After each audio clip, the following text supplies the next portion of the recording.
हम कश्मीरी लोग अक्सर सब्ज़ी के साथ भी मटन ऐड करते हैं।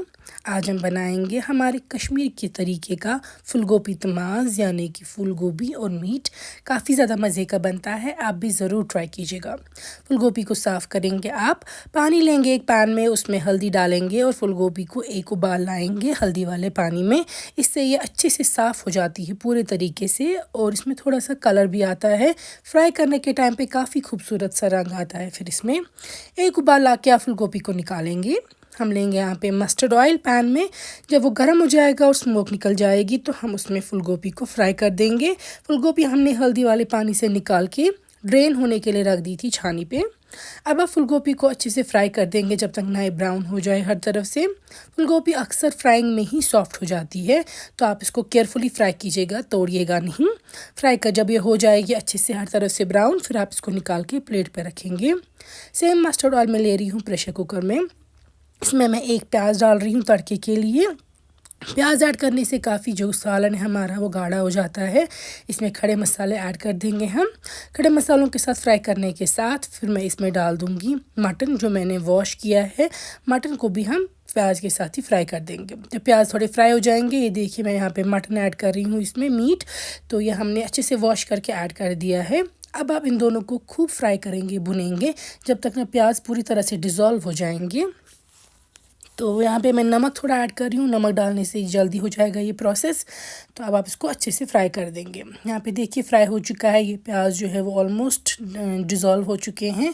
तो इस स्टेज पे हम इसमें डालेंगे हल्का सा पानी, फिर डालेंगे लाल मिर्च। मैं यहाँ पे लाल मिर्च 1.5 टीस्पून डाल रही हूँ, 1.5 चम्मच। आप अपने मुताबिक एडजस्ट कर सकते हैं कम ज़्यादा। अब लाल मिर्च के साथ आपको बहुत अच्छे से फ्राई करना है मीट को प्याज के साथ। बहुत ही ज़्यादा खूबसूरत रंग आएगा आपकी करी का एंड पे अगर आप लाल मिर्च के साथ फ्राई करेंगे इसको तेल पे, प्याज और मीट को। अब देखिए मैं गार्लिक ऐड कर रही हूँ। जब थोड़ा सा तेल ऊपर आ जाएगा, आप चाहे तो गार्लिक का पेस्ट डाल सकते हैं या साबुत गार्लिक।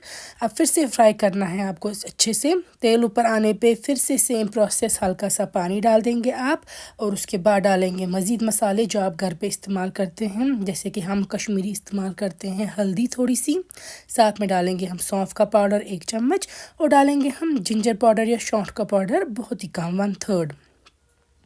अच्छे से मिक्स करने के साथ आपको इसको फ्राई करना है जब तक फिर से तेल ऊपर ना आ जाए। हर रेसिपी में पेशेंस होनी चाहिए और फ्राइंग से आपके सालन को बहुत खूबसूरत सा मज़ा हो जाता है।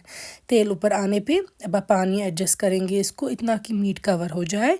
नमक वगैरह चेक करने के बाद लिड क्लोज़ करेंगे और मीट को उतना पकाएंगे कि वो 90% तक अच्छे से तैयार हो चुका हो। तो इसके बाद हम लिड ओपन करेंगे। यहाँ पे अगर मीट आपको हार्ड है आप वापस लिड क्लोज़ कीजिएगा। अगर वो 90% 95% तक डन है तो हम इसमें फ्राइड फूल गोभी जो है वो ऐड कर देंगे। फूल गोभी डालने के बाद हमें लिड क्लोज़ नहीं करनी है, विसल बंद नहीं करनी है, क्योंकि फूल गोभी काफ़ी सॉफ्ट हो गया है फ्राइंग में ही। इसको हम 1 से 2 उबाल बस लाएंगे, उससे फ्लेवर्स भी इन्फ्यूज़ हो जाएंगे फूल गोभी में। मिक्स करने के साथ साथ यहाँ पे मैं अब बस ढक्कन ऊपर रख दूँगी प्रेशर कुकर का। मैं इसको लिड क्लोज़ नहीं करूँगी, विसल बंद नहीं रखूँगी, बस ऊपर ऐसे हल्का सा रख दूँगी ताकि उबाल आ जाए इसमें। 2-3 उबाल आने के बाद आप देख सकते हैं हमारा कश्मीरी स्टाइल फूल गोभी तमाज़ तैयार है। बहुत ही ज़्यादा खूबसूरत रेसिपी है ये, बहुत टेस्टी बनता है। चावल के साथ इसको एक्सट्रीमली ज़्यादा मज़ा हो जाता है। आप भी ज़रूर ट्राई कीजिएगा ये रेसिपी। मुझे उम्मीद है अगर आप स्टेप बाय स्टेप फॉलो करेंगे तो काफ़ी ज़्यादा टेस्टी बनेगी।